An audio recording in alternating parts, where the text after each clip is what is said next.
primeira vez que estamos entrando em contato com vocês, aula de português, professor Robson.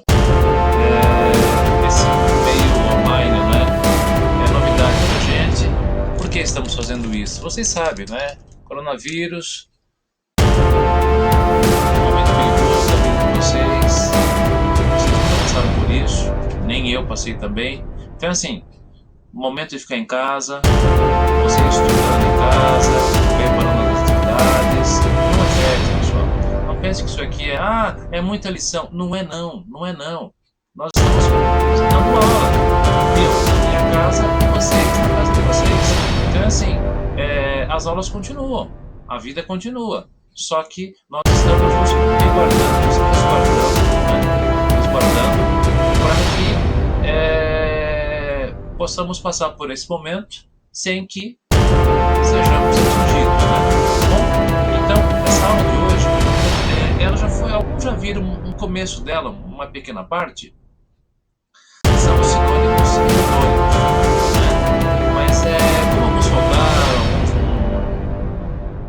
não fizeram uma atividade ou outra tal, então assim, naquela semana anterior, semana passada,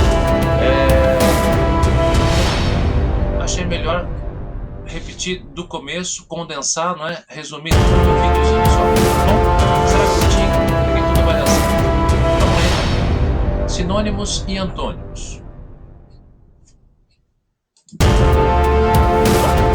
Os sinônimos são as palavras que possuem significados semelhantes para uma mesma coisa, não é verdade? Então, palavras sinônimas. Por exemplo, nós temos aí sinônimos. Feliz e contente são palavras sinônimas. E os antônimos? São as palavras contrárias, as palavras opostas. Vamos ver aqui, ó. Os antônimos são palavras que possuem significados exatamente opostos uma da outra. Então, por exemplo, felicidade, tristeza, Então são as palavras opostas, tá? É isso que nós vamos ver aqui. Através da colocação de prefixos, vocês lembram, Aqueles morfemas que compõem as palavras, Matéria da última prova. E que depois que voltarem às aulas normais, vamos falar das notas, do rendimento, se alguém precisar de algum tipo de recuperação, não se preocupem quanto a isso por enquanto, bom? Então, eu vou falar aqui, o conteúdo está aqui na página aqui, 70 até 74. Mas acompanhe por aqui, depois você olha lá. Bom, vamos lá. Então nós temos aqui, a apostila. Fenômenos semânticos, sinônimos e antônimos. Você aprendeu que podemos usar prefixos para formar novas palavras.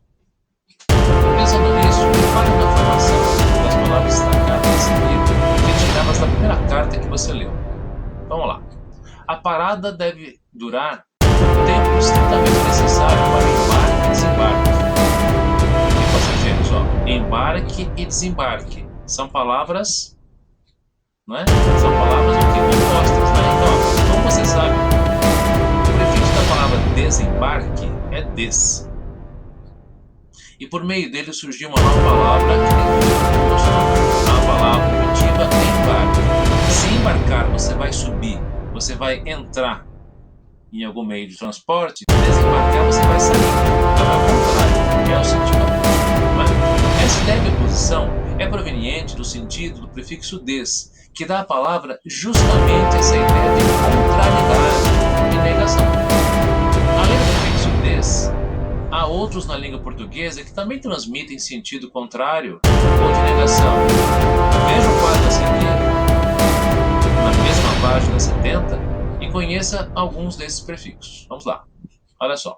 Prefixos expressam diversos sentidos, modificando os significados radicais que os acompanham. Vamos lá. Prefixo. Temos o des, o ante, o in, o i e o in. Bom, o meu des. Ele indica separação, ação contrária ou negação. Bom, vamos lá. Desleal. A pessoa que não é leal. Não sabe o que é lealdade. Desfazer.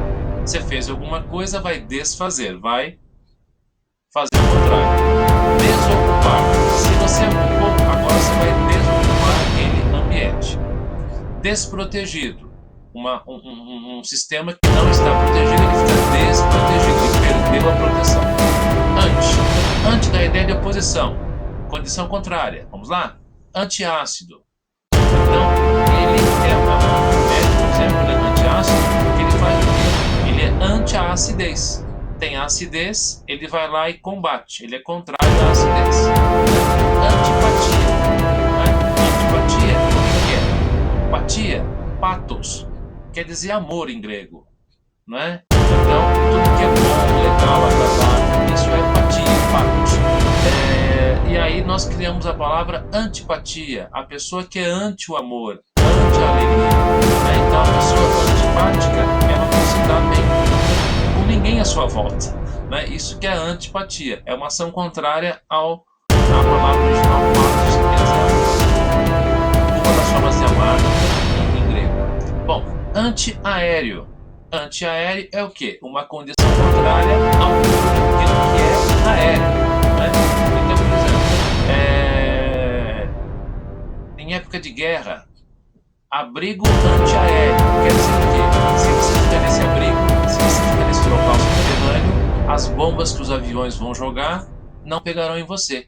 Isso que quer dizer antiaéreo, né? O que vem do ar vai te atingir.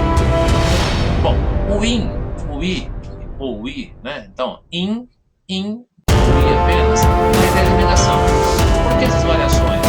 Porque depende da palavra que vem na sequência.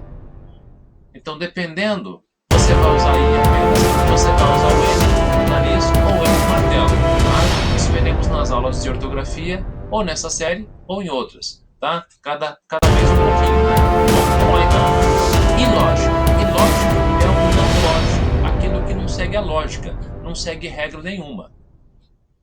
Inaceitável. Uma coisa é aceitável quando você aceita. Quando você não aceita isso, é inaceitável, não aceitável. Decente é uma coisa correta, uma coisa cuja moral agrada a todos. Indecente é uma coisa que quebra as regras. Ela quebra a decência. Então, indecente é não decente. Legal. Legal é uma coisa... Esse legal aqui tem a ver com lei, tá? Não é legal de ser bom, não. Esse legal aí, agradável, esse legal tem a ver com lei, né? Este é um documento legal. Quer dizer, é um documento feito pela lei. Ele é regido, né, por algumas regras, algumas leis. Bom, se não tem nada disso, ele é ilegal. Né? Uma assinatura ilegal, né? É alguém que fez a assinatura de alguém e não é absolutamente, isso dá problema, né? Bom, impróprio. Aquilo que é próprio é aquilo que é correto. O impróprio é aquilo que não está certo. Bom, vamos lá. Desse modo, concluímos que palavras de sentidos contrários, formadas pelos prefixos des, anti, in, ou apenas i, expressam noção de negação, são chamadas de antônimos. A relação entre dois antônimos, tem um nome feio aí, tá? É chamada de antonímia. Né? Bom, vamos lá. Importante. Há também palavras antônimas que não são formadas de prefixos. Exemplo: magro e gordo, alto e baixo, dia e noite, bonito e feio. Antônimos, então, são vocábulos que apresentam sentidos opostos ou aproximadamente opostos. Alguns aspectos das palavras relacionados ao sentido, como os antônimos, são estudados no item da gramática chamado semântica. E o que é semântica? É só uma curiosidade, tá? Isso agora não é tão importante saber, mas a gente está aqui no campo, né? Semântica é a parte da gramática que estuda os aspectos relacionados ao sentido das palavras enunciadas, a relação das palavras com o mundo e a produção de sentidos na linguagem. Alguns fenômenos tratados pela semântica e que você vai aprender na atividade são sinônimos e antônimos. Resumindo, semântica é o sentido. Então, quando alguém vira e fala assim, qual é a semântica dessa oração? Ele perguntou, qual é o sentido dessa oração? Bom, você estudou? que é possível substituir algumas palavras sem que haja significativa alteração do sentido. Quando uma palavra pode ser substituída por outra, com sentidos idênticos ou aproximados, são consideradas sinônimas. Desse modo, concluímos que, tá vendo? Cada box aqui, cada quadrado aqui, seria legal você na apostila dar aquela pintadinha, né? Vocês sabem, já conhecem o sistema, né? Um lápis colorido, ou um marca-texto, e aí você vai usando, né? Tá vendo? Ó, eu tenho vários aqui que a gente vai usando e aí você vai usando. Ou marca-texto, que é mais colorido lá tal, é bem legal também. Né? Vamos lá então. Mais uma definição. Boa também para você copiar no caderno, hein? E você depois vai precisar passar na apostila, quando eu pedir, lá no item você aprendeu. Não se esqueça disso. Olha só mais uma vez. Sinônimos. São palavras que apresentam sentidos equivalentes em determinados contextos. A relação entre dois sinônimos é chamada de sinonímia. Então, quando você faz uma relação de antônimos, você cria uma antonímia. E quando você faz uma de sinônimos, uma sinonímia. Né? Bom, importante. Um falante pode escolher entre sinônimos para produzir um efeito de sentido específico. Além disso, é possível que no mesmo texto use sinônimos para evitar repetições. Né? Então, é bem interessante isso e não é difícil não. Tá?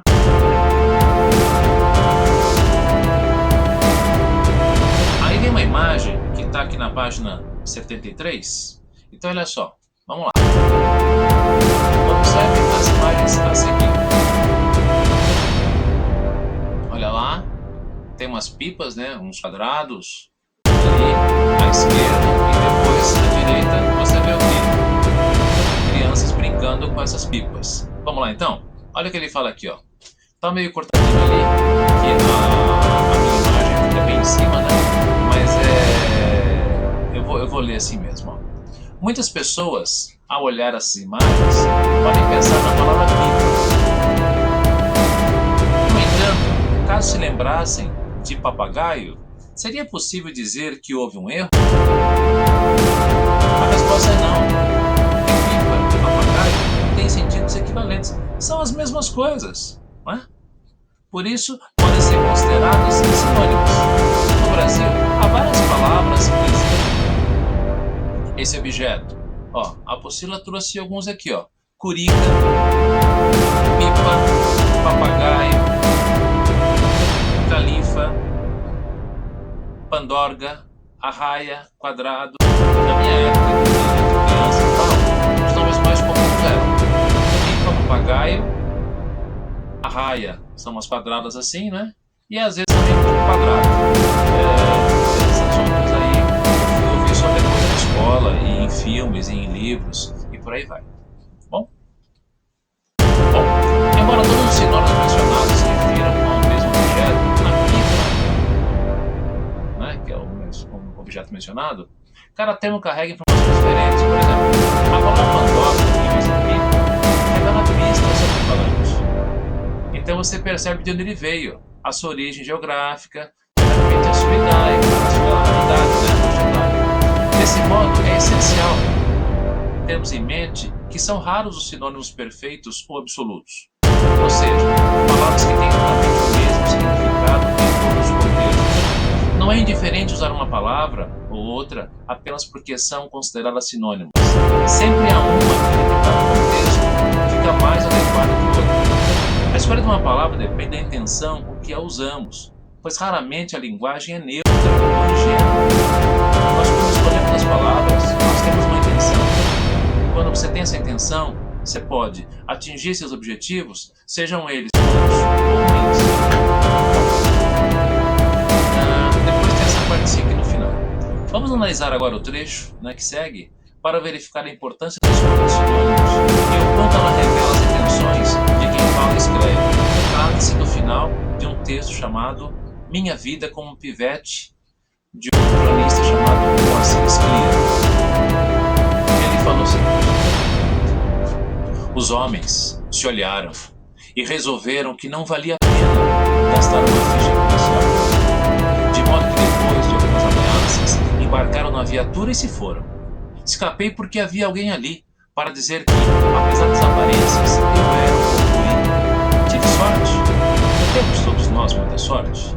Em nome dessa sorte, devemos pensar, cada vez que olhamos para um suposto pivete, que ele pode, afinal, ser um bom guri. Deu uma palavrinha que cortou aqui a imagem, mas deu para entender aqui, ó. Veja ali as palavras destacadas, ó, pivete e guri. No texto verificamos que as palavras destacadas guri e pivete, embora indiquem garoto e menino, são portadoras de sentidos muito diferentes, né? Você acha que o leitor estranharia essa construção? Né? Vamos ver aqui, ó.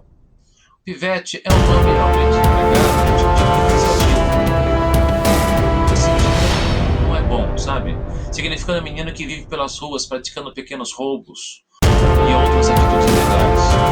Quando não conhecemos o significado de uma palavra, costumamos recorrer ao dicionário, que nos apresentará alguns sinônimos para ela. Hoje em dia muitos não vão ao dicionário, verdade? Seja sincero.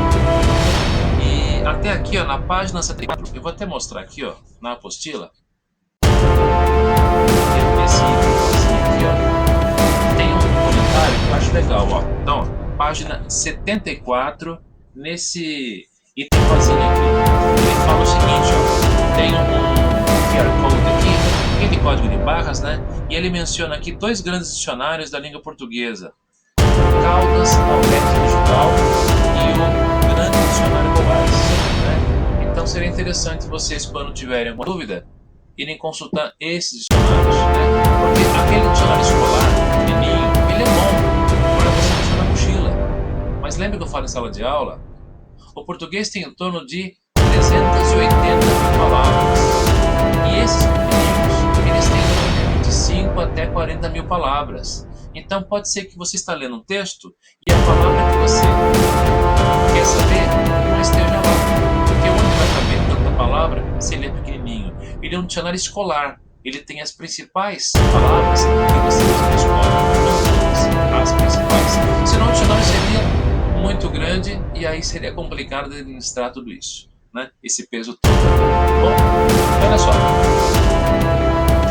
Esse itemzinho aqui está acabando já.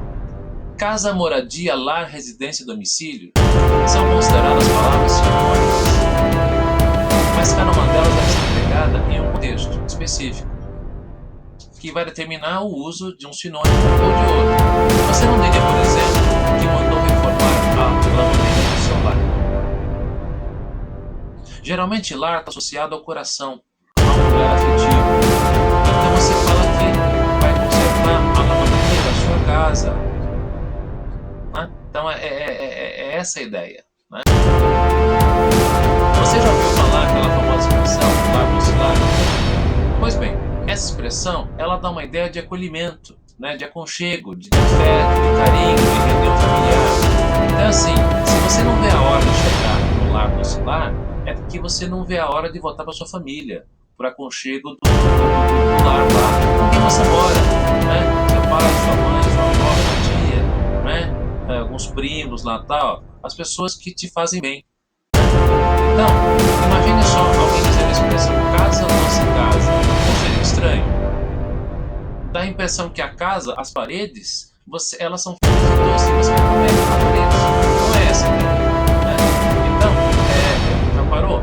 Lar é coração, casa é matéria, é prédio, é móvel, é concreto. Né? Então, é essa a ideia das palavras. Tudo isso, pessoal, vocês, quando estiverem lendo os livros, precisa ser reparado.